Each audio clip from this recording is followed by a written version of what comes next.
The message came at 6:42 a.m. I remember the exact time because I was half asleep, reaching for my phone with the quiet hope that maybe, just maybe, it would be something normal. A reminder, a work email, anything ordinary. Instead, it was my mother. "You're banned from Thanksgiving, idiot." No greeting, no explanation, just cruelty, raw, careless, and sharp. For a moment, I stared at the screen, convinced my tired eyes were misreading the words. I reread the message, then again, and again, each time it sank deeper, like a knife pressed slowly into my chest. Banned from my own family's table. I sat up in bed, my heart pounding, my hands trembling. I typed back instinctively. What did I do? 3 dots appeared, disappeared, appeared again, then another message arrived. "You know exactly what you did. Don't embarrass us by showing up." That was it. No call, no conversation, no chance to explain, just exile, delivered through a screen like I was nothing more than a nuisance to be muted. I set the phone down and stared at the wall as the silence in my apartment grew unbearable. The early morning light crept through the blinds, illuminating the small space I had built entirely on my own. Every piece of furniture, every bill, every responsibility, mine, and yet, somehow, I was still treated like the family failure. What they didn't realize, what they had never truly seen, was that I wasn't just the independent one. I was the one paying their bills. For years, I had quietly supported them. Not because they asked kindly. Not because they deserved it. But because I believed that love meant sacrifice, even when it hurt. I paid my parents' phone plans. Covered insurance gaps. Handled emergency expenses they never thanked me for. I helped because I thought one day, it would matter. One day, they'd respect me. One day, they'd see me. But that message made something snap inside me. Not anger, clarity. I scrolled back through our conversation history. Months of one-sided effort. Requests, complaints, guilt trips disguised as family responsibility. Never once had my mother asked how I was doing. Never once had she said thank you. I picked up my phone again, not to argue, but to act. I opened my banking app. My finger hovered for a second over the first auto payment. Then I canceled it, one by one. Phone bill, canceled. Car insurance, ended. Subscription services, gone. Each tap felt surreal, like stepping off a cliff and realizing halfway down that the fall wasn't fear, it was freedom. I wasn't being dramatic. I wasn't being cruel. I was simply choosing to stop funding people who treated me like garbage. By noon, my phone started buzzing. Missed call. Another. Then another. My father's name lit up the screen. I didn't answer. A voicemail came in seconds later. Why did the phone get shut off? His voice demanded. No greeting. No concern. Just entitlement. I listened to it once. Then deleted it. The calls kept coming throughout the day. My aunt. My cousin. Even my younger brother. Confused, panicked, suddenly very interested in talking to me. By evening, my mother finally texted again. This time, the tone had changed. There must be some mistake. Call me. I smiled for the first time that day. Not because I felt victorious. But because I finally understood something that had taken me years to learn. They didn't miss me. They missed what I provided. And for the first time in my life, I decided I wasn't going to apologize for knowing my worth. I turned my phone face down on the table, walked to the window, and watched the city lights come on, each one glowing independently, unapologetically. Just like I was about to become. The next morning, I woke up to 17 missed calls. 17. I didn't even need to unlock my phone to know who they were from. My family had a pattern. Silence when I was useful, chaos when I stopped being convenient. I lay there for a moment, staring at the ceiling, listening to my own breathing. There was a strange calm in my chest, unnerving, unfamiliar. Usually, by now, guilt would have swallowed me whole. I would already be composing apologies in my head, rehearsing explanations, preparing to shrink myself just enough to make everyone else comfortable. But not today. I sat up and checked the notifications. Voicemail after voicemail. My father again. My mother twice. An unknown number, probably my aunt using someone else's phone. My brother, sounding scared. I played my brother's voicemail first. Hey, Mom's phone isn't working, and Dad's freaking out. Did something happen? Can you call me back? There it was. Not concern for me. Not a single question about why I'd been hurt. Just panic over inconvenience. I closed my eyes. For years, I had been the invisible safety net. The silent fixer. The one who stepped in when rent was short, when a bill was overdue, when something urgent suddenly appeared out of nowhere. I remembered the first time I helped them financially. I had just gotten my first real job. I was proud, terrified, but proud. I called my mom, expecting congratulations. Instead, she sighed and said, "Good. Now maybe you can help us for once." That should have been my warning. But I ignored it. I ignored a lot of things. Like the way family dinners always turned into interrogations about my life choices. The way my successes were minimized and my mistakes were magnified. The way I was expected to give endlessly while being treated like I was never enough. I stood up and walked into the kitchen, making coffee slowly, deliberately. My hands didn't shake anymore. As the coffee brewed, my phone buzzed again. This time, it was a text from my mother. "You've gone too far. This is family. You don't punish family." I let out a soft, humorless laugh. Punish? No, I wasn't punishing them. I was finally refusing to punish myself. I typed back carefully. "You told me I was banned from Thanksgiving. I'm respecting that boundary." The reply came almost instantly. "Don't twist my words. You know what I meant." I did know what she meant. She meant, "Come back and take the abuse quietly." She meant, "How dare you take control." She meant, "You don't get to decide your own value." I didn't respond. An hour later, the calls started again, more frantic this time. I ignored everyone. Instead, I sat down with my laptop and opened a spreadsheet I hadn't touched in years. Family expenses. I stared at the numbers. Thousands of dollars over time. Money I could have saved. Invested. Used to build my own future faster. Money I had handed over, hoping it would buy love, acceptance, peace. It never had. I made a decision right then that changed everything. I wasn't just cutting off bills. I was cutting off access. I called my bank and changed permissions.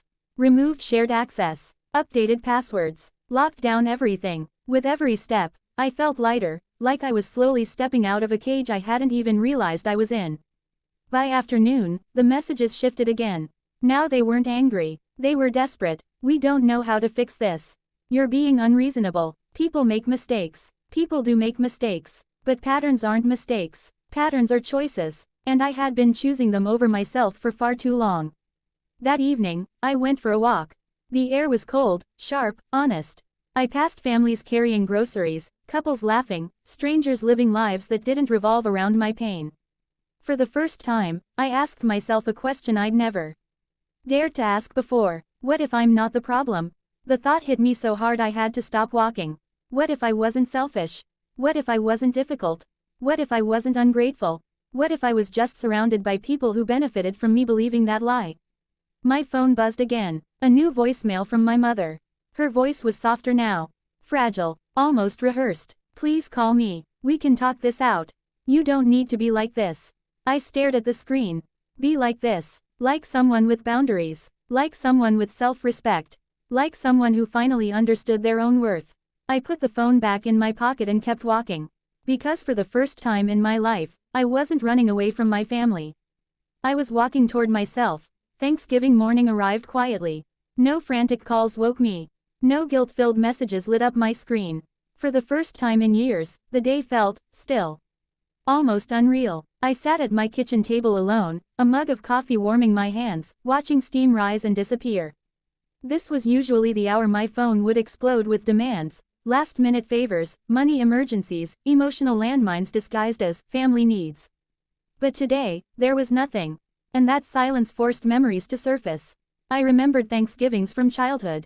My mother rushing around the kitchen, angry at everyone but never explaining why. My father retreating into silence. Me learning early that love was conditional, that it came with rules, expectations, and invisible debts. Be useful, be quiet, be grateful. I remembered the year I skipped Thanksgiving because of work. I'd been exhausted, burnt out, barely holding myself together. My mother had told everyone I thought I was better than the family. That lie had spread fast. I'd learned then how easily I could be rewritten into the villain. Around noon, my phone buzzed. A text from my aunt. "Your mother is devastated. She hasn't eaten. This isn't what family does." I closed my eyes. There it was again, the old trap. If they're unhappy, it's your fault. If they suffer, you're responsible. If you choose yourself, you're cruel. I typed slowly, deliberately. I didn't ban myself. I didn't insult anyone. I just stopped paying bills. 3 dots appeared. then disappeared. No reply. An hour later, my brother called. I almost didn't answer, but something in his voice earlier, fear mixed with confusion, had stayed with me. I picked up. "Why are you doing this?" he asked immediately. "Mom's crying. Dad's furious. Nobody understands." I took a deep breath. "Do you?" I asked quietly. Silence. "I've always helped," I continued. "I've always paid. I've always been there. And the one time I'm insulted, publicly, and choose not to accept it, I'm the problem." He sighed. "That's not how they see it." "I know," I said. "That's the point." Another pause. Then, softer, "They're scared." That surprised me. "Scared of what?" I asked. He hesitated. "Of losing control." The words hung between us. Control. Not love. Not connection. Control. I thanked him for being honest and ended the call gently. For once, I didn't feel the need to defend myself further. That afternoon, I cooked for myself. Slowly, intentionally. Food I actually liked, not what others expected. As I ate, I felt something unfamiliar settle in my chest. Peace. It wasn't loud. It wasn't dramatic. It didn't announce itself. It just existed. Later that evening, the calls resumed, but they sounded different now. Anger had turned to bargaining. My mother left another voicemail. "I don't know why you're doing this. After everything we've done for you." I stopped listening right there. After everything you did for me. I thought about the nights I cried alone. The holidays I spent stressed instead of joyful. The money I sent instead of saving. The apologies I made instead of being heard. No, I didn't owe them my silence anymore. I didn't call back. Instead, I opened my laptop and began writing, not emails, not explanations, but my story. Every memory, every pattern, every moment I'd been trained to doubt myself. The more I wrote, the clearer it became. This wasn't about Thanksgiving. It was about power. And for the first time, I wasn't giving mine away. As night fell, my phone buzzed one last time. A text from my mother. "If you don't fix this, don't bother coming back." I stared at it for a long time. Then I replied with the calmest words I'd ever sent her. "I already didn't come." I turned off my phone. And that was the night I stopped waiting for permission to be free. No calls. No messages. No guilt-laced emergencies. Just silence. At first, it unsettled me. My nervous system had been trained to expect chaos. Silence used to mean something bad was coming, an explosion, a punishment, a lecture about how I'd disappointed everyone again. But this silence was different. This silence felt earned. I went back to work, but my mind kept replaying old moments with new clarity. It was as if someone had wiped fog from a mirror I'd been staring into my entire life. I started noticing patterns I had ignored for years. How every help request came wrapped in urgency but never gratitude. How my independence had always been treated as a threat, not a strength. How I was praised only when I sacrificed, and criticized the moment I stopped. One evening, I received an email from my father. Not a call, not a conversation, an email. It was long, structured, cold. He wrote about respect, family loyalty, and how disappointed they were. He accused me of being dramatic, selfish, ungrateful. He reminded me of everything they had done for me growing up, as if providing basic care were a lifelong debt I could never repay. I read it twice, then a third time, and something inside me finally clicked. They weren't hurt. They were threatened. Threatened because I had stepped out of the role they assigned me, the role of provider without authority, giver without voice, family member without boundaries. I didn't reply. Instead, I closed my laptop and went for a walk. The city lights glowed softly, people moved with purpose, and life went on, without my family's approval. That realization hit harder than any insult ever had. Life goes on, whether they accept you or not. Whether they validate you or not. Whether they understand you or not. A week later, my aunt showed up at my door unannounced. I knew it was her before I even opened it. She always knocked like she owned the place, 3 sharp raps, no hesitation. I opened the door slowly. She looked tired, not concerned, tired in the way people get when manipulation stops working. "We need to talk," she said, stepping forward. "No," I replied calmly.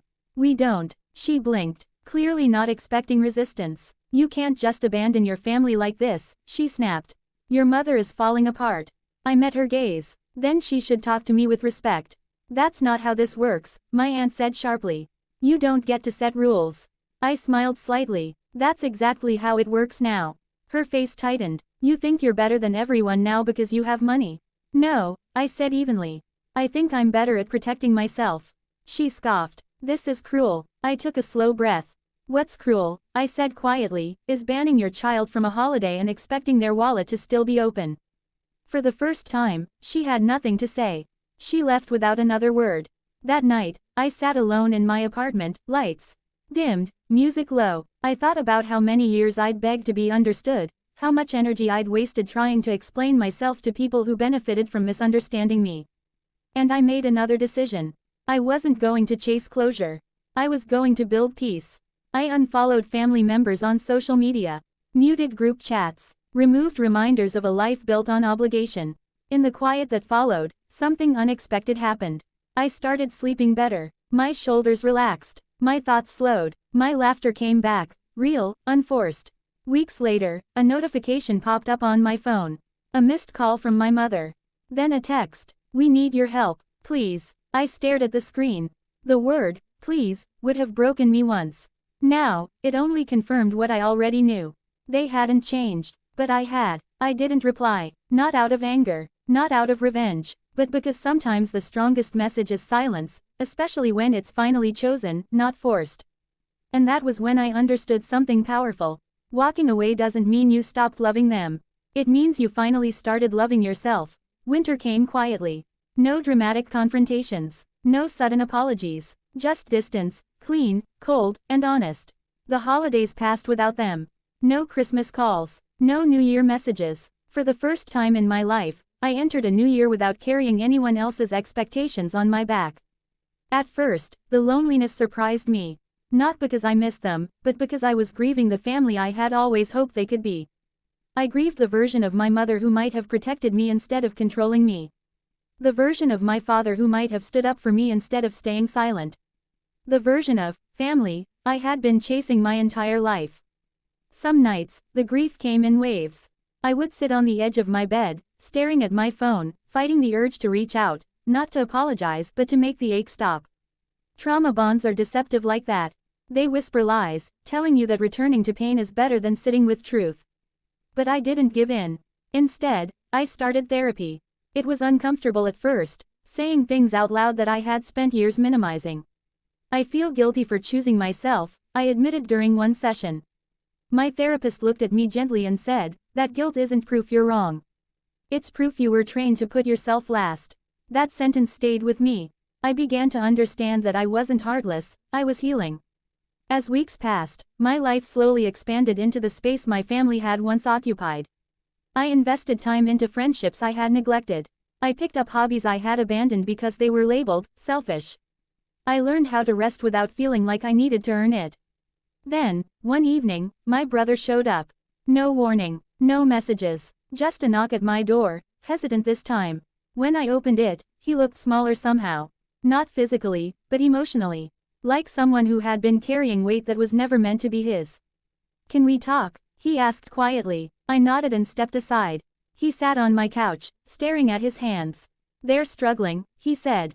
Not just financially, emotionally. I waited. They keep asking why you changed, he continued. Why you're being so cold. I swallowed. I didn't change, I said softly. I stopped disappearing. He looked up at me then, eyes glassy. I think I understand, he admitted. But they don't. That's okay, I replied. They don't have to. He exhaled, as if releasing something he'd been holding for a long time. They're scared, he said. Because if you don't come back, they'll have to face themselves. That hit deep, because I knew it was true. People who benefit from your silence will always call your voice betrayal. Before he left, my brother asked one last question. If they apologize, would you come back? I didn't answer right away. I would listen, I said finally. But I won't go back to who I was. He nodded. That night, after he left, I sat alone again, but this time, I didn't feel empty. I felt grounded, because I finally understood something that changed everything. Love that demands self-destruction is not love. Family that thrives on your suffering is not family. And boundaries are not walls, they are doors with locks you control. Somewhere deep inside, I knew this wasn't the end. Not of the story, not of the healing, not of the consequences. It was just the moment before everything truly changed. Spring arrived without asking permission. The days grew longer, lighter, and something inside me began to shift with the season. I didn't wake up one morning suddenly healed. It was slower than that.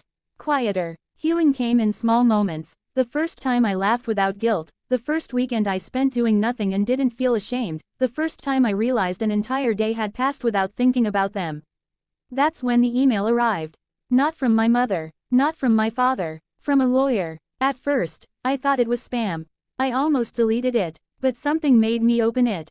It was formal, polished, cold. They were requesting a discussion regarding financial arrangements I had previously handled. They framed it as confusion, concern, a misunderstanding that needed to be resolved. I felt my stomach drop. So this was the next move. When guilt failed, they escalated. I forwarded the email to my therapist and sat very still for a long time. My heart wasn't racing anymore. That surprised me. A few months ago, something like this would have sent me spiraling. Now, there was only clarity. They weren't asking how I was. They weren't apologizing. They weren't reflecting. They were trying to regain access. I replied with one sentence. I am no longer financially responsible for anyone but myself. Please direct all future communication through legal counsel. I pressed send, and just like that, the illusion shattered. The calls resumed within minutes. My phone buzzed relentlessly, blocked numbers, voicemails, texts filled with panic masked as outrage. You're tearing this family apart. How could you do this to us? We raised you better than this. I didn't respond. For the first time, I could see the truth without flinching. They didn't want reconciliation. They wanted control back. A few days later, my mother showed up at my workplace. That crossed a line. When I saw her standing there, arms crossed, eyes sharp, I felt something unexpected. Nothing. No fear. No guilt. No urge to fix. Just calm. You can't do this, she said the moment I stepped outside. People are talking. We look terrible. There it was. Not we're sorry. Not we hurt you. Just image. Reputation. Appearances. I asked for respect, I said evenly. You gave me insults. She scoffed. You're exaggerating. I met her gaze. You called me an idiot. You banned me. And you expected my money to stay. Her mouth opened, then closed. For once, she had no defense. This isn't how families work, she said finally, quieter now. No, I replied. This is how manipulation works. Her eyes hardened. If you walk away like this, she warned, don't expect forgiveness. I took a slow breath. I don't need it anymore. That was the moment everything flipped. She wasn't angry. She was afraid. Because she knew, deep down, that I was gone. Not physically, but emotionally, permanently. She left without another word. That evening, I sat alone in my apartment and cried. Not because I felt weak, but because I felt free. Freedom doesn't always come with fireworks. Sometimes it comes with grief, the grief of accepting that the people who should have loved you never will in the way you needed. And that's okay, because that night, something incredible happened. I forgave myself, for staying too long, for giving too much, for believing I had to earn love. I didn't forgive them, I forgave me, and in that forgiveness, I felt something solid settle into my chest, a strength that didn't need validation, permission, or approval. The calls eventually slowed, the silence returned, but this time, it wasn't tense. It was peaceful, because I wasn't waiting anymore. I was building a life they could no longer reach. And the best part, I was just getting started. Summer changed everything. Not suddenly, not loudly, but completely. I didn't notice it at first. Growth rarely announces itself. It just happens quietly, like roots spreading underground before anything ever breaks the surface. My life began to fill in the empty spaces my family once occupied. Not with noise or drama, but with intention. I started saying no without explanations. I stopped checking my phone compulsively. I made plans based on what I wanted, not what would keep the peace. And something unexpected happened. Opportunities started showing up. At work, I was offered a leadership role I never thought I'd be considered for. My confidence, once drained by constant criticism, was suddenly visible. People listened when I spoke. They trusted my judgment. They respected my boundaries. One afternoon, after a long meeting, my manager said something that stayed with me. You're grounded, she said. You know who you are. I smiled politely, but inside, I nearly broke down. Because for most of my life, I had been told the opposite. That I was too much. Too sensitive. Too dramatic. Too selfish. Turns out, I was just surrounded by people who needed me small. Around that time, my mother tried again. Not directly. She posted online vague messages about ungrateful children, quotes about family loyalty, posts carefully crafted to make her look wounded without ever naming me. People commented with sympathy. I didn't. For the first time, I understood something powerful. You don't have to correct the narrative when you're no longer living in it. Then came the letter. A real one this time. Handwritten. I recognized her handwriting instantly. It was softer than before. Careful, almost apologetic, but never quite crossing that line.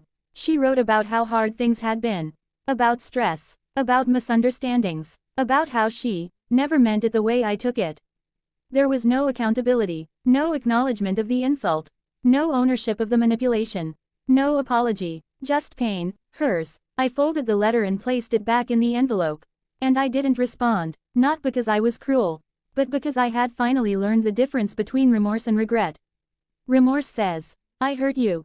Regret says, I don't like the consequences.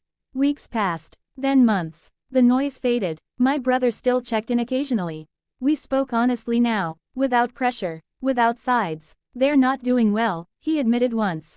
I nodded. I know, I said quietly. And that hurts. But it's not my responsibility to break myself to save them. That was a sentence I never thought I'd be able to say.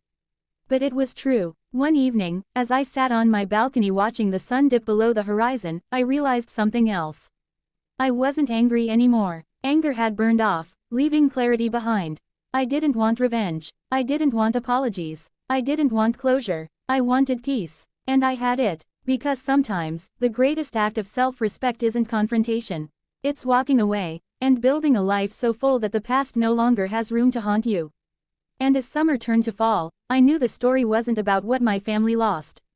It was about what I finally gained. My voice, my boundaries, my worth. And for the first time in my life, I wasn't surviving. I was choosing myself. Fall arrived quietly. The kind of quiet that doesn't feel empty. It feels settled. My mornings changed first. I stopped waking up with anxiety in my chest, replaying conversations that hadn't even happened yet. No more rehearsing explanations. No more preparing defenses. My body finally understood what my mind had been trying to accept for months. I was safe. I filled my apartment with small rituals that belonged only to me. Coffee brewed slowly. Music played without headphones. Windows stayed open longer than before. I bought a plant, then another. Proof that I trusted myself to nurture something again. One afternoon, an unexpected email landed in my inbox. It was from an aunt I hadn't spoken to in years. She didn't accuse. She didn't demand. She asked. I don't know the whole story, she wrote. But I want you to know, I see how strong you've become. And I'm proud of you. I stared at the screen for a long time. Because for so long, strength had been something I survived in spite of my family. This time, it was recognized without conditions. I replied with a simple thank you. Nothing more, nothing less. That was another lesson I was learning. You don't owe people emotional access just because they're kind. Around that time, my finances stabilized in a way I'd never experienced before. Without supporting adults who treated me like an ATM, I could finally plan ahead. I started investing, saving, dreaming. I booked my first solo trip. Not to escape, to celebrate. Standing in a city where no one knew my name or my past, I felt something loosen inside me. I walked slower. I laughed louder. I took photos without worrying how they'd be perceived. I existed without performing. One night on that trip, I sat alone at a small restaurant. Candlelight, soft music, a glass of wine, and suddenly, I remembered Thanksgiving. The message, the insult, the humiliation. I waited for the pain to return. It didn't. Instead, I felt gratitude. Not for what happened, but for what it revealed. It showed me who loved me conditionally.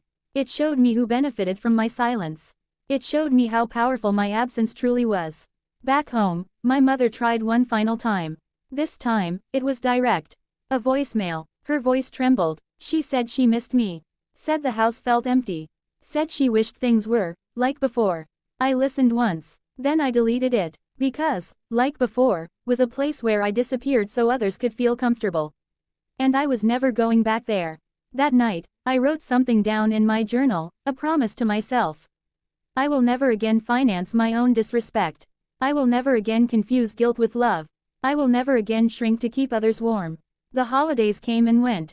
Quiet, peaceful, full. Friends became family. Chosen ones. People who showed up without keeping score. People who celebrated me without needing something in return. And for the first time, I understood this truth deeply. Walking away didn't make me heartless. It made me free. Because sometimes, the most powerful response to cruelty is not revenge, not confrontation, not explanation, but a life so grounded, so healed, that silence speaks louder than any argument ever could. Winter returned, but this time, it didn't feel cold. It felt clear, the kind of clarity that comes after you stop fighting the truth. By December, my life looked unrecognizable compared to the year before.